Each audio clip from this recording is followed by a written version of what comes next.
आजभोलि भिडियो बनाउन र खासै केही बोल्न पनि मलाई एकदमै अल्छी लागिरहेको हुन्छ। तर आज दुईवटा दृश्य देखेँ जसले मलाई एकदमै केही बोल्नै पर्छ जस्तो लागेर मैले बोलेको हो। हेर्नुहोस् साथीहरू हो, गणेश नेपाली जलिरहँदाखेरि सयौँ क्यामेराहरू तेर्साइएर जल्दाखेरिको पीडा कस्तो हुन्छ भन्ने कुरा क्याप्चर गर्न, हरेक मोमेन्टलाई क्याप्चर गर्न क्यामेराहरू तेर्सिएका थिए। तर गणेश नेपालीले जोगाउन एउटा हातसम्म अगाडि परेन।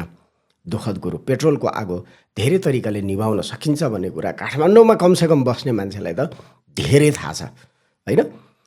तर आर्यघाटमा त्यही मान्छेको पार्थिव शरीर आर्यघाटमा लगिरहँदाखेरिको भनेको मान्छेको जुन ताती देखियो भनेको सयौँ मान्छे ओर्लिएका थिए, होइन? त्यहाँ श्रद्धाञ्जली दिनलाई। त्यो श्रद्धाञ्जली दिएर गणेश नेपालीले केही फरक पर्दैन, किनभने जाने मान्छे गइसके। हाम्रो समाज कहाँ छ हौ? हामी कति निर्दय भएको, हामी त साइलेन्टली यति निर्दय भइसकेका छौँ, हामी आफैलाई थाहा छैन हाम्रो चेतनाको स्तर कहाँ पुग्यो भनेर।